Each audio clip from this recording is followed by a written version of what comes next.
नमस्ते जी।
हमारे इस आज के कार्यक्रम में सबसे पहले मैं निवेदन करूंगा आदरणीय आशु जी से अपने सुमधुर कंठ से एक भजन प्रस्तुत करने हेतु।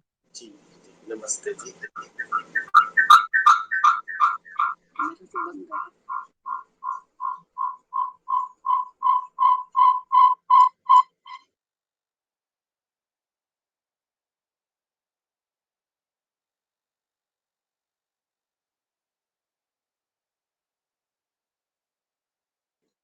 चलिए, सभी को सादर नमस्ते।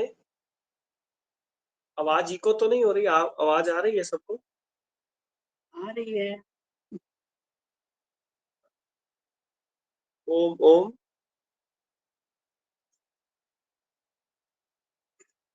ओम। आ रही है आशु जी, आवाज अच्छी आ रही है। ठीक आवाज आ रही है, अच्छी आ रही है। वहाँ चले गए?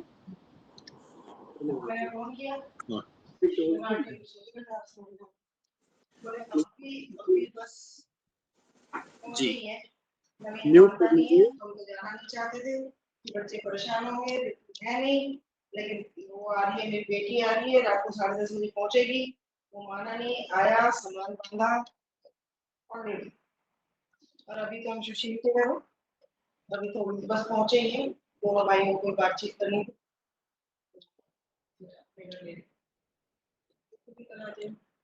बहन आई है तो 2-3 दिन रुकेगी संडे तक। पूरे वो भी भागी आती, सोना उसको चिंता हो जाती, छोटा जगह करती, बड़ा तो फिर भी मान जाता ही नहीं मान। हमारे छोरी थोड़े दिन परेशान हो जाएगी, दरबार ही लगा रहता है इनके घर। काम वाली वैसे भागी पड़ी है, घर परिवार देखी कितनी है, जो आजादी दुनिया में चली मैं कह रही मेरी नौकरी तुम इसको समझते ही सारा दिन आवाज लगाते तब मैं पार्लर नहीं कराती यहाँ बैठ के काम तो कर लेते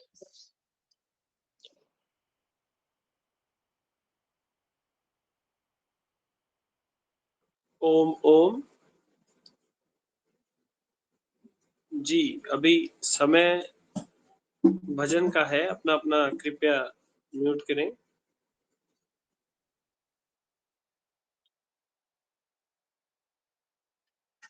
हम सभी यहाँ पर उस परमपिता परमात्मा से उसकी कृपा की, उसकी दया की याचना करने उपस्थित हुए हैं। उसी कड़ी में कुछ शब्द यहाँ पर बोलने का प्रयत्न करूंगा। भले ही व्यक्ति अपने जीवन में कुछ कुछ थोड़े से कार्य ऐसे करे कि उसको सुख प्राप्त हो, या कुछ शुभ कर्म करे, परंतु उसको जो सुख चाहिए वह बड़ी भरपूर मात्रा में चाहिए। तो ईश्वर से यही प्रार्थना करते हैं कि हमारी बुद्धि इस प्रकार की हो कि भरपूर मात्रा में ही हम ऐसे कर्म करें कि भरपूर मात्रा में हमको सुख प्राप्त हो। चलिए, भला करो भगवान सबका भला करो, भला करो भगवान सबका भला करो, दाता दया निदान सबका भला करो, भला करो भला करो, भला करो भला करो, दाता दया निदान सबका भला करो, दाता दया निदान सबका भला करो। तुम दुनिया का प्रीतम प्यारा, सबसे ऊंचा सबसे न्यारा, तुम दुनिया का प्रीतम प्यारा, सबसे ऊंचा सबसे न्यारा, सकल गुणों की धाम सबका भला करो, सकल गुणों की खान सबका दया करो, भला करो भला करो, भला करो भला करो, सकल गुणों की खान सबका भला करो, सकल गुणों की खान सबका भला करो। तू सबका है पालनहारा, सबको मिलता तेरा सहारा, तू सबका है पालनहारा, सबको मिलता तेरा सहारा, हे जगदीश महान सबका भला करो, हे जगदीश महान सबका भला करो, भला करो भला करो, भला करो भला करो, हे जगदीश महान सबका भला करो, हे जगदीश महान सबका भला करो। तू है सबका भाग्य विधाता, दो सबको तू ही दाता, तू सबका है भाग्य विधाता, भर दो जब की झोलियां दाता, दो सबको वरदान सबका भला करो, दो सबको वरदान सबका भला करो, दाता दया निदान सबका भला करो, ये जग चलता तेरे सहारे, तुम हो मात पिता हमारे।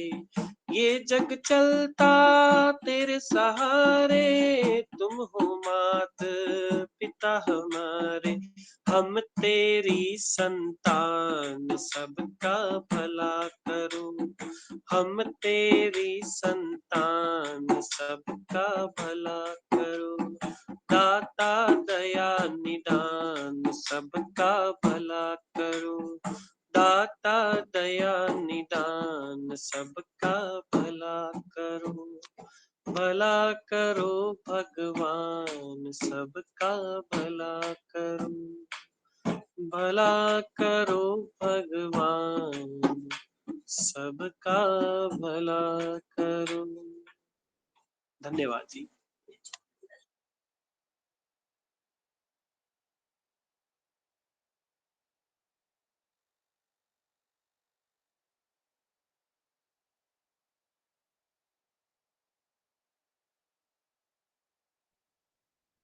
अभी मुझे लगता है थोड़ा समय है। मुनि अर्पिता जी अभी कार्यक्रम में जुड़े हैं। उससे पहले एक और भजन आपके सुमधुर कंठ से हम सुनना चाहेंगे। तब तक मैं कॉल भी कर देता हूँ आदरणीय मुनि जी को। हाँ, ज्वाइन कर लिया है मुनि अर्पिता जी ने। तो मैं निवेदन करूंगा आज के योग दर्शन सत्र के शुभारंभ हेतु मुनि अर्पिता जी से।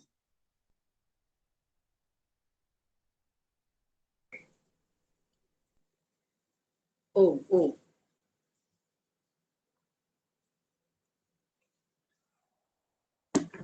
बहुत अच्छा। अभी आप भजन श्रवण कर रहे थे। परमपिता परमात्मा से यही हम प्रार्थना करते हैं, ईश्वर हमारा हम सबका भला करे। आइए परमपिता परमात्मा का मुख्य नाम ओम का उच्चारण करेंगे। सभी सीधे होकर बैठे।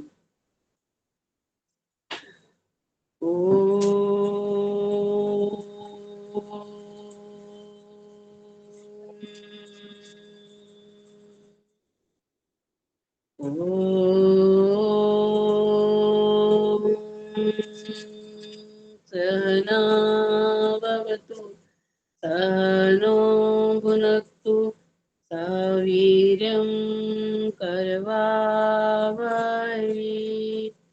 तेजस्विनावधीतमस्तु मा विद्विषावहै।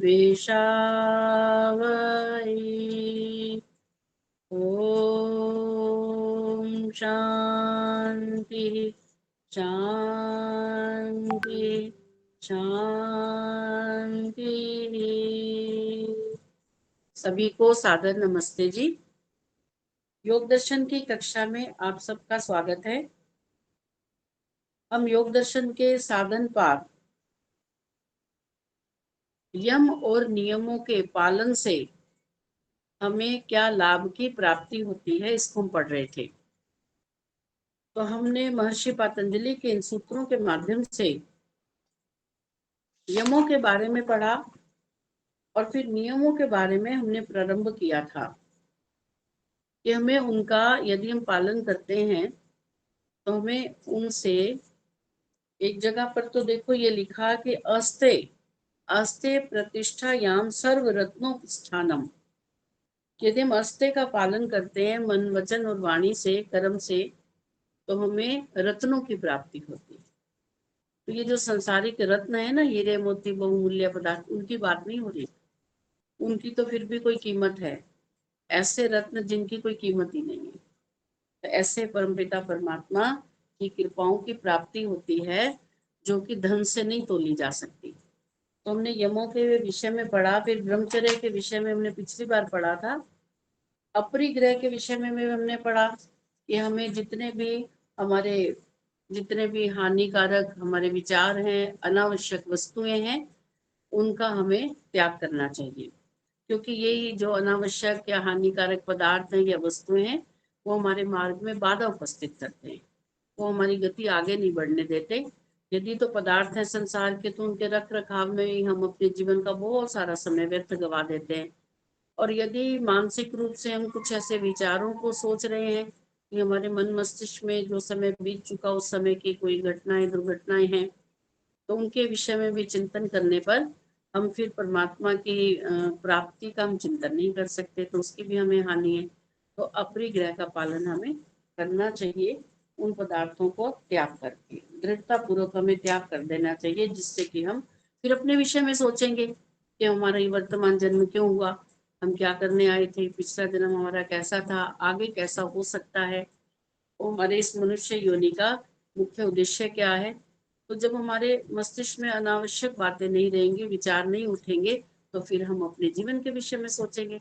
तो ऋषि ने तो यहाँ तक महर्षि पतंजलि ने तो यहाँ तक लिख दिया है कि जन्म कंथता संबोध, जन्म कथनता संबोध से क्या तात्पर्य कि मैं कौन था, मैं कैसा था, ये सब कुछ की भी जानकारी हमें प्राप्त होती है। ठीक है, चलिए अब आगे हम पढ़ेंगे पृष्ठ संख्या 192, साधन पादक, सूत्र संख्या 40। अब हम नियमों के बारे में पढ़ रहे हैं। नियमेषु वक्ष्यामः, नियमों में सिद्धियां कहेंगे कि जो साधक इन नियमों को वेदों के अनुसार उसका अपने जीवन में पालन करता है तो उससे उसे क्या प्राप्त होता है। शोचात स्वांग जुगुप्सा परई रसंसर्ग, परई रसंसर्गः, शौचात बाह्य तथा आंतरिक शुद्धि के हो जाने पर, स्व अंग जुगुप्सा अपने ही अंगों से घृणा करता है, अनासक्त हो जाता है, परे ही तथा अन्यों के शरीर से भी आसक्ति रहित हो जाता है। बड़ी अच्छी बात कही गई कि जब शौच नियम का पालन करते हैं, जब हम अपने शरीर की भीतर की शुद्धि भी करते हैं, बाहर की शुद्धि भी करते हैं। बाहर की शुद्धि तो प्रत्येक व्यक्ति करता है, तो साबुन से या अन्य अन्य पदार्थों से, पहले लोग मिट्टी से भी शरीर शुद्ध किया करते थे। और भीतर की शुद्धि जो राग द्वेष अविद्या है, कुसंस्कार हैं, उनसे अपने आप को विरक्त करना। तो ऐसा करने से क्या प्राप्त होता है, इस विषय पर महर्षि पतंजलि बता रहे हैं कि हम अपने शरीर के अंगों से भी अनासक्त हो जाते हैं। और जब अपने शरीर से अनासक्त हो जाएंगे तो फिर दूसरे शरीर के प्रति क्या आकर्षण रहेगा। आप देखिए अनासक्ति या घृणा, यहाँ पर तो घृणा लिखी, जुगुप्सा, तो अपने अंगों से घृणा, घृणा से तात्पर्य है कि हमारा ये शरीर किस कारण से परमात्मा ने हमें दिया है। हम ठीक ठीक उस तत्व ज्ञान को समझने लगते हैं। और जब हम अविद्या से ग्रस्त रहते हैं, तब हमें लगता है कि बस संसार में यदि कोई सुंदर है तो हम ही सुंदर है ना, हम ही बहुत बुद्धिमान है, हम ही अक्लमंद है, हमारा प्रत्येक अंग बड़ा सुंदर है।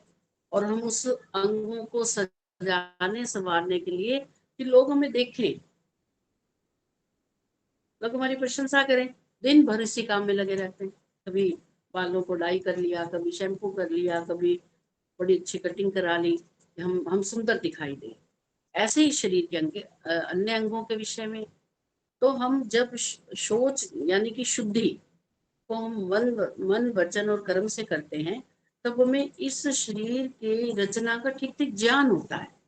ये शरीर है क्या, जैसा मेरा शरीर है जिसको हम शुद्ध समझते हैं, लेकिन है शुद्ध। पूरे शरीर में से आंखों से, नासिका से, मुख से, कान से, शरीर के एक एक कोर से गंदगी निकलती रहती है, फिर भी हम इसको शुद्ध समझते हैं।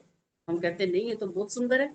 सुंदर क्या है, जो हमने ऊपर से परिधान पहन रखे हैं, आभूषण पहन रखे हैं, अपने आप को सुंदर सजाने संवारने के लिए जो भी कृत्रिमता का सहारा लिया है, जो नकली चीजों का, बनावटी चीजों का जो सहारा लिया है, उनसे हम अपने आप को बड़ा सुंदर समझते हैं।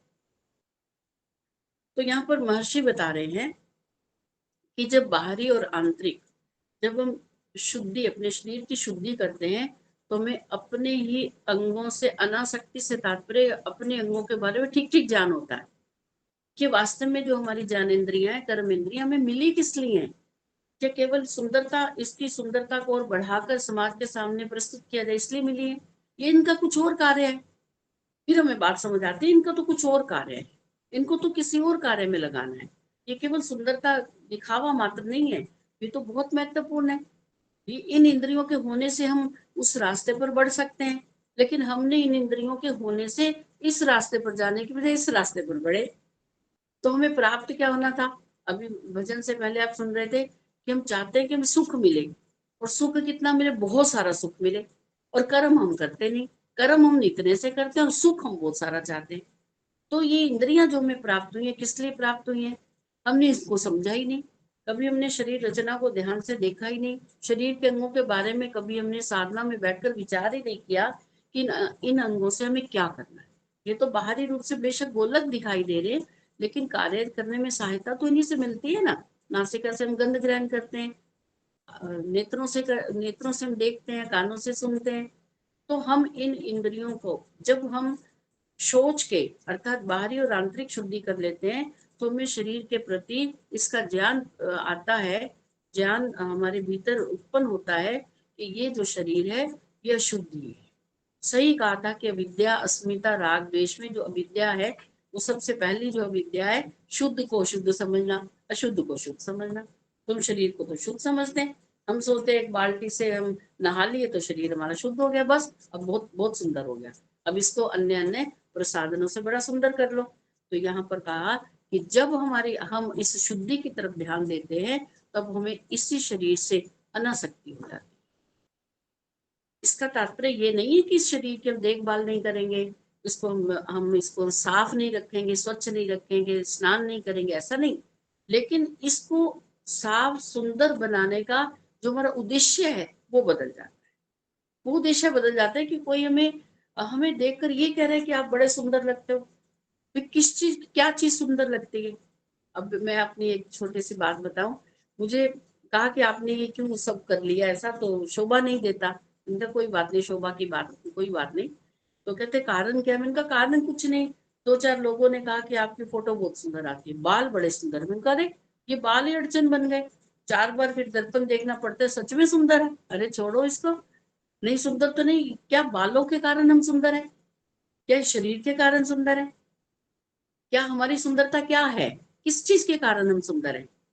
तो अपने शरीर का ठीक ठीक ज्ञान, उसे बोलते तत्व ज्ञान। जब ये तत्व ज्ञान प्राप्त होता है, बड़ा आनंद आता है। जिस भी विषय में, किसी भी विषय में ठीक ठीक ज्ञान होना ही तत्व ज्ञान है।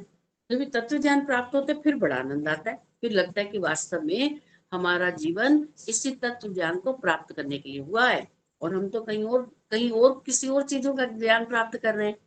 चलिए, तो यहाँ क्या कहा कि जब योगी की बाह्य तथा आंतरिक शुद्धि हो जाती है, तब वह अपने शरीर से अनासक्त हो जाता है तथा अन्यों के शरीरों से भी संपर्क नहीं रखना चाहता। उसे पता लग जाता है कि जो मेरे शरीर में वो इसके शरीर में, किसके प्रति आकर्षित हो, उसके पास क्या अलग से चीज है जो मेरे पास नहीं। जब मुझे अपने शरीर से अनासक्ति हो गई, मुझे इसमें आसक्ति नहीं है, ये शरीर है, ये बना रहे, ये आत्मा और शरीर का मेल हमें बहुत कुछ प्रदान करेगा, बहुत कुछ प्राप्ति के लिए मिला है। जब व्यक्ति ये समझ जाता है, फिर बड़े आनंद की प्राप्ति होती है।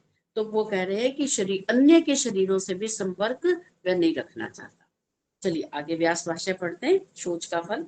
जब योगाभ्यासी बाह्य और आंतरिक शुद्धि करते करते ऊंचे स्तर की शुद्धि कर लेता है, तो अपने अंगों से घृणा होती है। शरीर में दोष देखने से उससे योगाभ्यासी की आसक्ति हट जाती है और वे संयमी बन जाता है।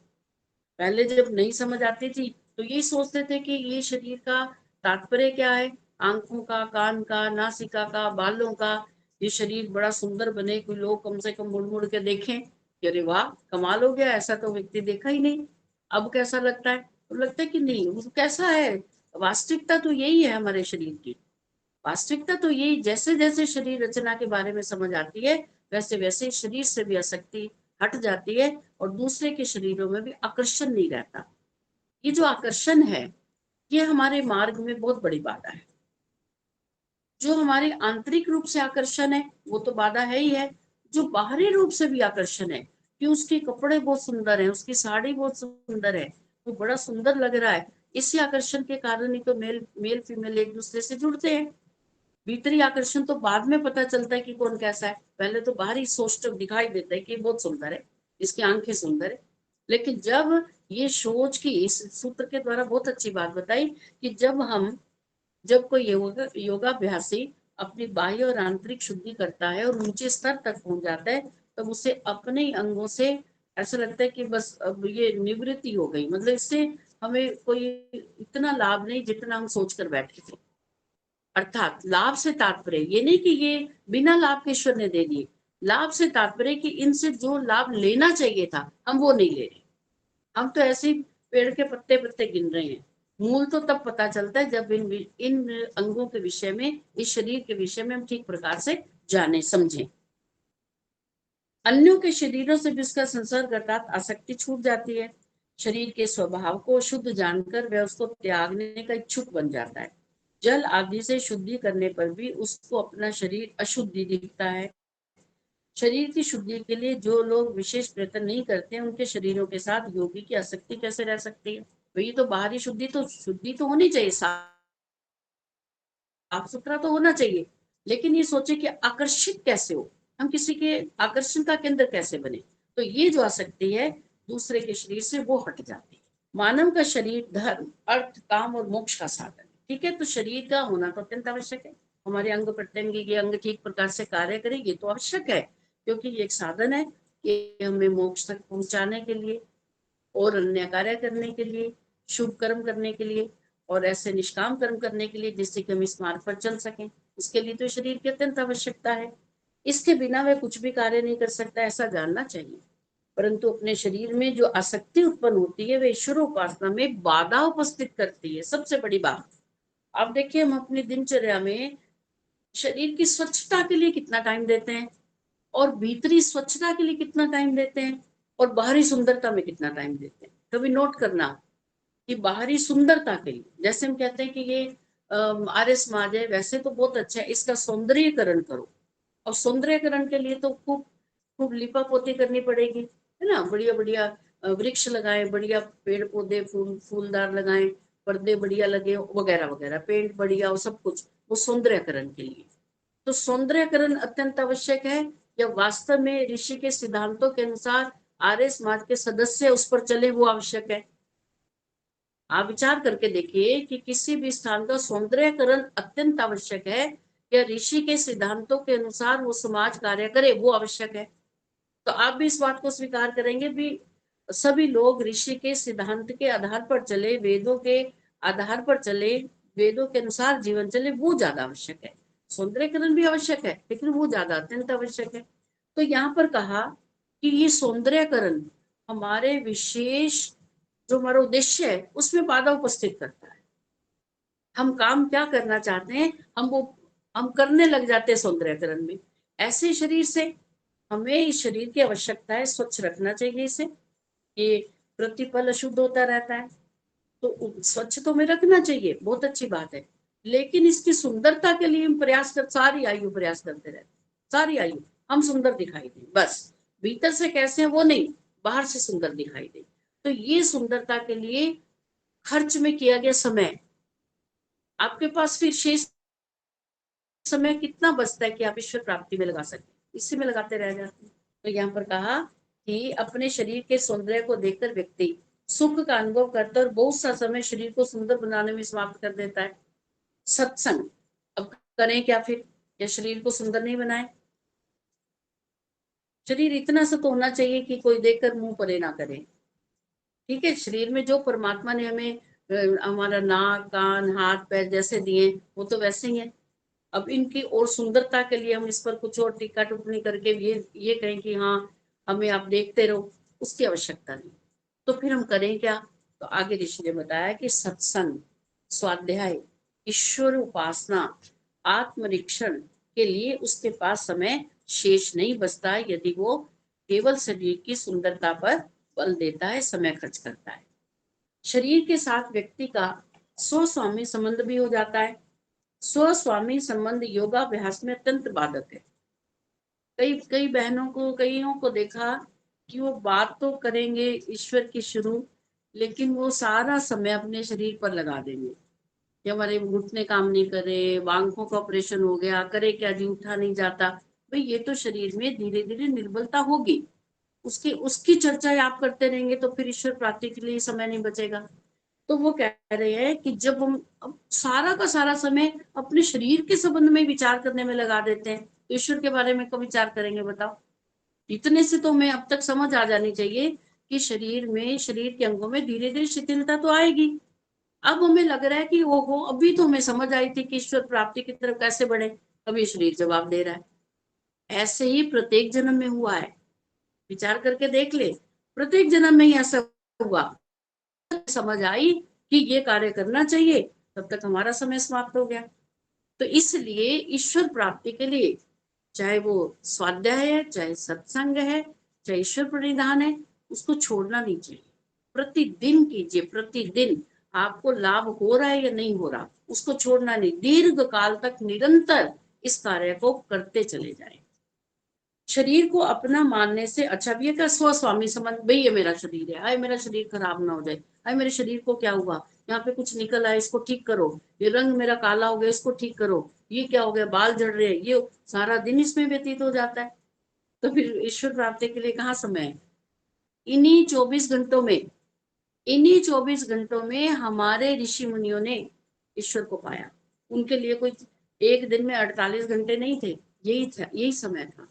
और भी बहुत से साधक साधिकाएं जो कार्य करती इन्हीं समय में तो करते हैं, इसी समय को लेकर समय की व्यवस्था करते हैं कि हमें इसी पूरी दिनचर्या में ईश्वर के सानिध्य के लिए, उपासना के लिए, प्रार्थना के लिए, हमें स्वाध्याय के लिए कितना समय निकालना है, बाकी कार्यों के लिए कितना निकालना है, शरीर के लिए कितना निकालना है। तो स्व स्वामी संबंध होना तो हमारा ईश्वर के साथ चाहिए, है ना। हमारे स्वामी ईश्वर है, लेकिन संबंध किसके साथ होता है, शरीर के साथ। हाय मेरा शरीर। तो ऐसा हमें थोड़ा थोड़ा विचार करना चाहिए इस पर, कि हम जब अपना आत्म निरीक्षण करेंगे तो बात धीरे धीरे समझ आएगी कि वास्तव में शास्त्र क्या कह रहे हैं, और हमारा जीवन शास्त्रों के अनुसार है या शास्त्रों से बहुत परे है। अच्छा, आगे देखिए।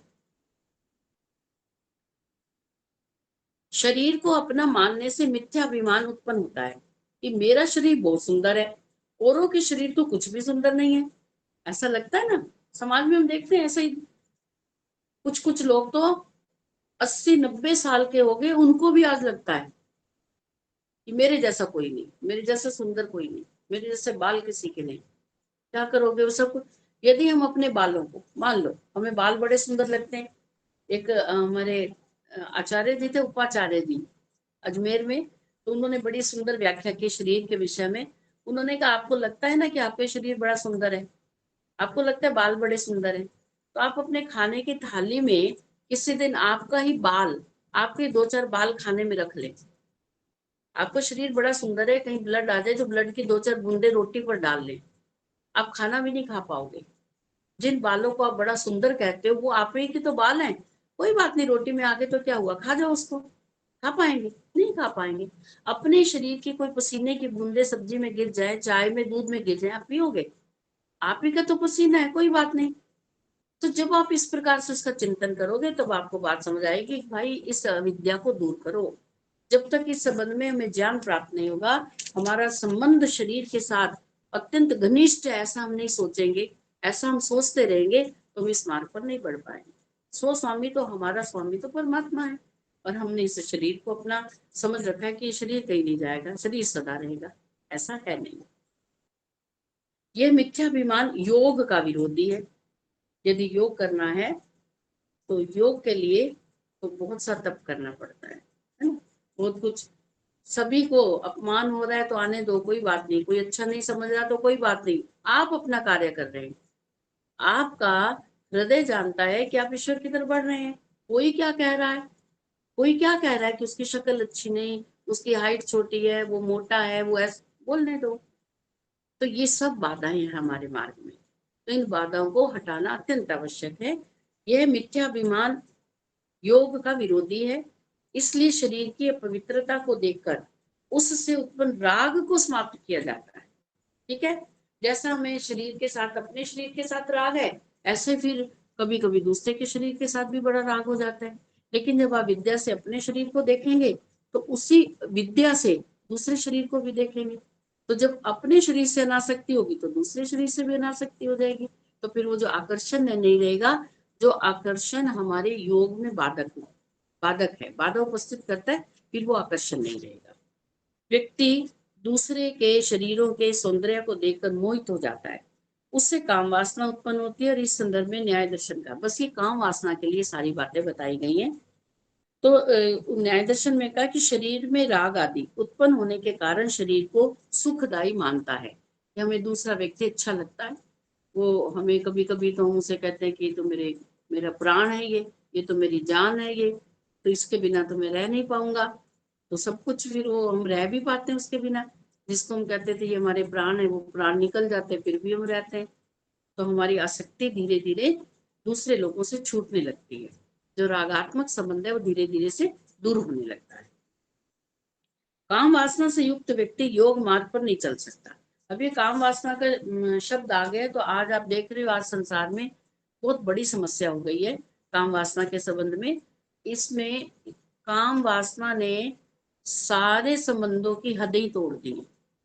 कभी तो ऐसा विचार होता था कि कुछ एक विशेष वर्ग है, वो वर्ग के लोग ही किसी भी संबंध को नहीं मानते, केवल यही मानते कि ये स्त्री और ये पुरुष है।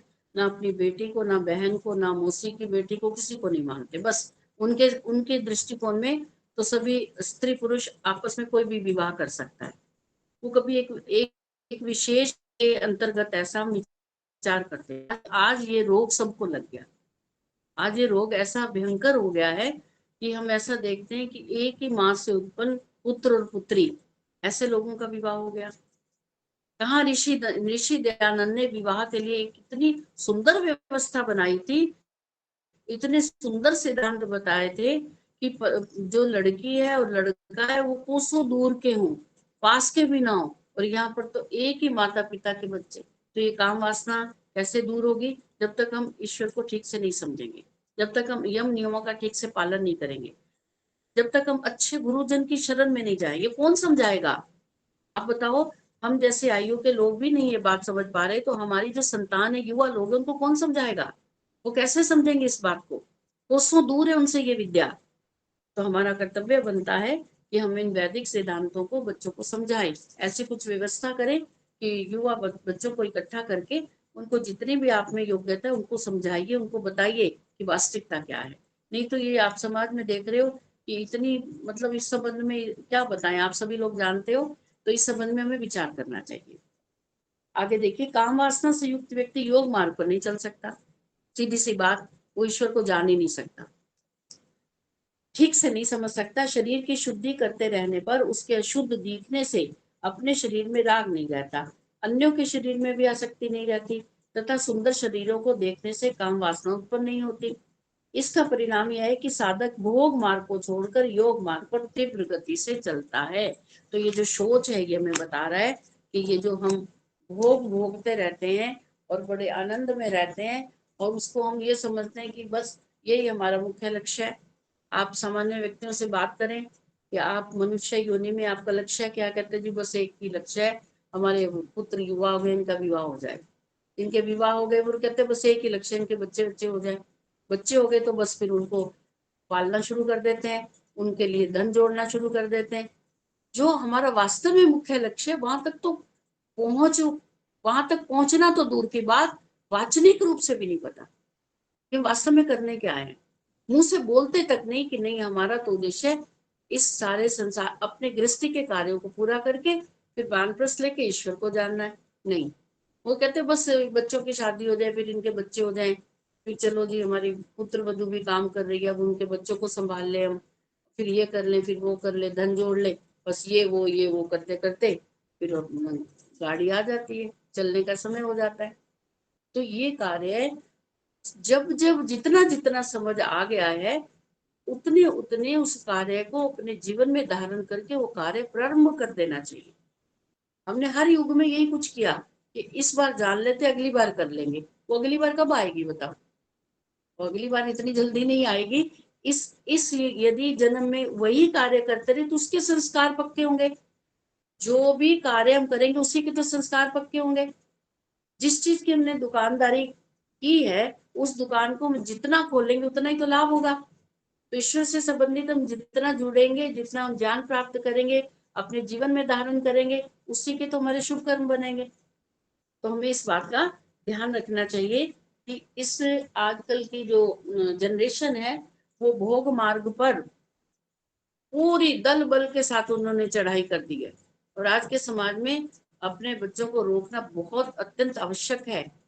इसका परिणाम बहुत बुरा होने वाला है। तो यहाँ पर तो कहा कि भोग मार्ग को छोड़कर योग मार्ग पर तीव्रता से बढ़ने के लिए ये जो शौच नाम का नियम है इसका पालन करना चाहिए। आगे देखिए, आगे कहा और भी फल बताते हैं। क्या फल बताते हैं? सूत्र संख्या 41। समय क्या हुआ है? हाँ, सूत्र संख्या 41। सत्व शुद्धि सौमनस्य एकाग्र्य इंद्रिय जय आत्मदर्शन योग्यत्वानि च। अब इसमें बहुत सारी बातें बता दी गई कि शौच का पालन करने से ये सब हमारे में गुण उत्पन्न होते हैं। ऊपर तो बता दिया काम वासना से हम परे हटते हैं, हमारी भोग भोगने की इच्छा समाप्त हो जाती है। क्योंकि जब हम देखते हैं कि हमारा शरीर ऐसा है, दूसरे का भी ऐसा है, तो कौन सा भोग बाकी रह गया? सब भोग भोग चुके हो, छोड़ दो उसको। तो हम भोग मार्ग को छोड़कर योग मार्ग पर चलते हैं। और भी बताया यदि हम शौच का पालन करेंगे तो फिर हमारी वृत्ति कैसी बनेगी? तो क्या कहा? सबसे पहले का बुद्धि की शुद्धि, बुद्धि शुद्ध हो जाएगी।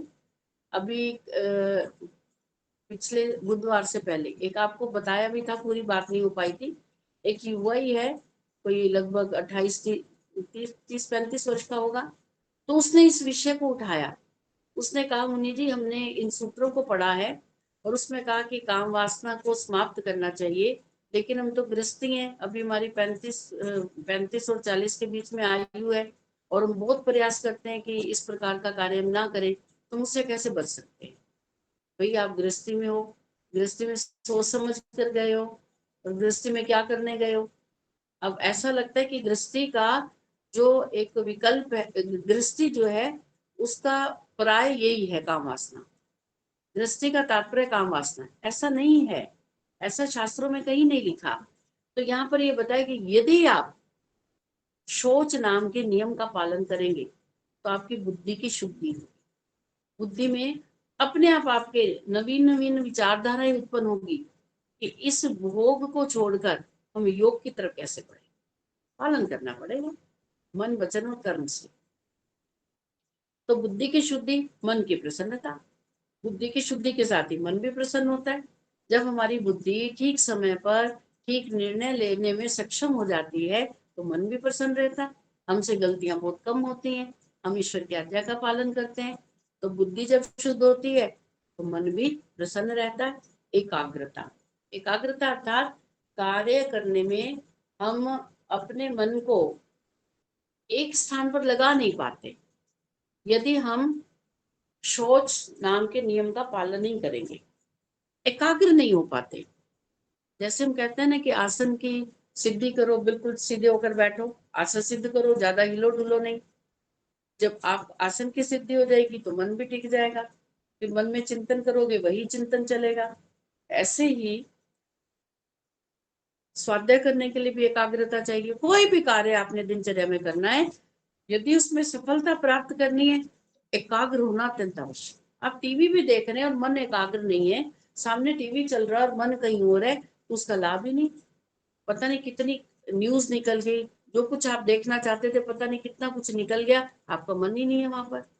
तो शौच नाम के नियम का पालन करने से हमारा मन भी एकाग्र होता है। तो क्या बता दिया? बुद्धि की शुद्धि, ठीक है। काम वासनाओं से हमारा मन अपने आप हटता जाता है, मन एकाग्र होता है, मन की प्रसन्नता होती है, मन प्रसन्न होता है। आगे इंद्रियों पर नियंत्रण, तो सबसे बड़ी बात तो यही बताई, भोग मार्ग को छोड़कर।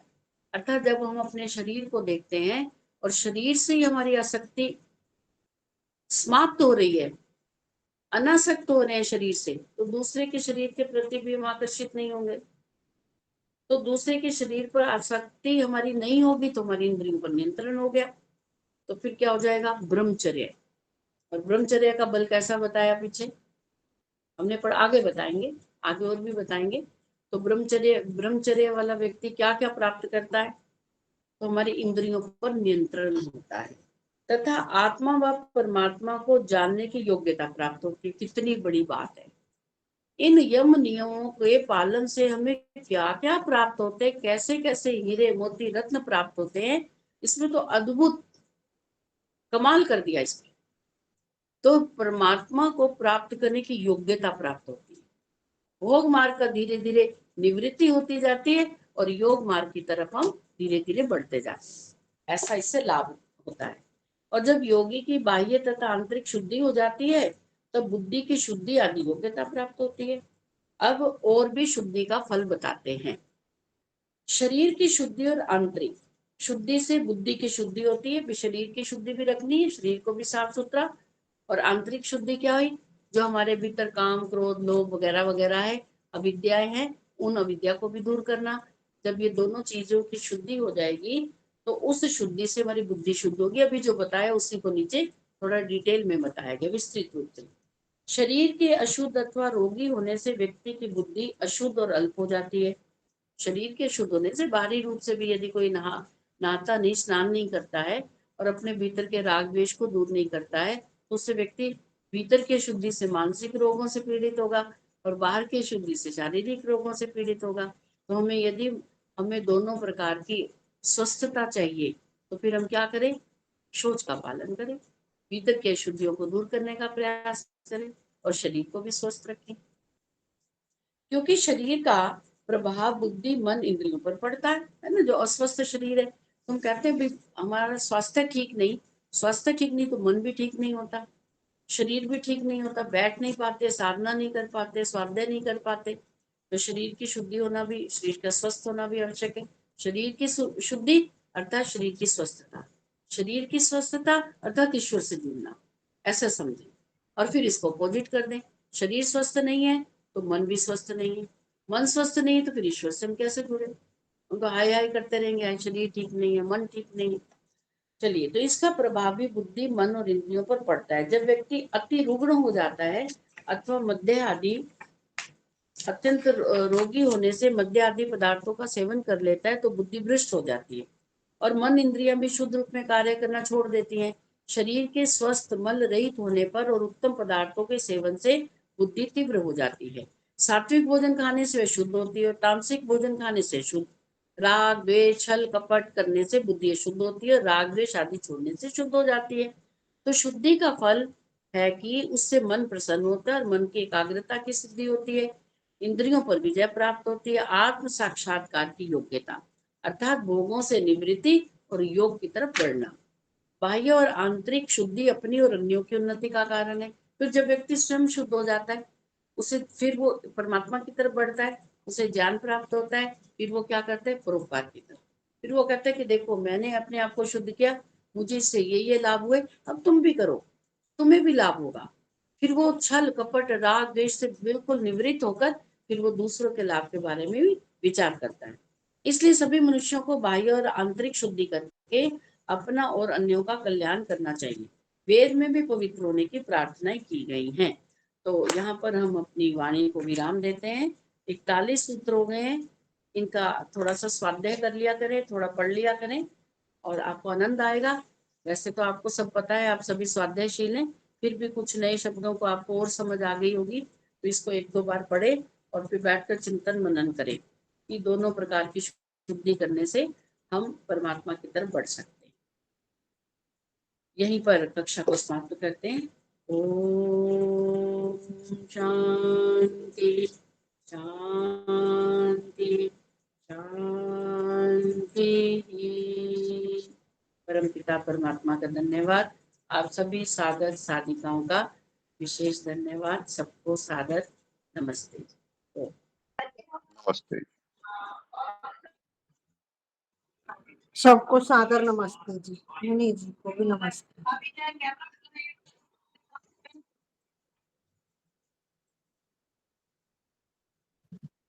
सुषमा बहन जी, जी बोलिए। मैं जब मैंने पहली बार आपको देखा उस दिन आप बाल कटा के उस रूप में, मैं बेहोश सी हो गई उस दिन। और मुझे पे इतना जोर पड़ा, ऐसी दुखी हुई मैं, फिर मैंने अपने क्यों को आप क्यों संभाला। दुखी हुए? नहीं, है आप जी, क्यों दुखी हुए? आप क्यों मैं दुखी हुए? मैं दुखी हूँ, मैं देख के ना, आपको देख के इतनी प्रसन्न होती थी, वो प्रसन्नता घट गई।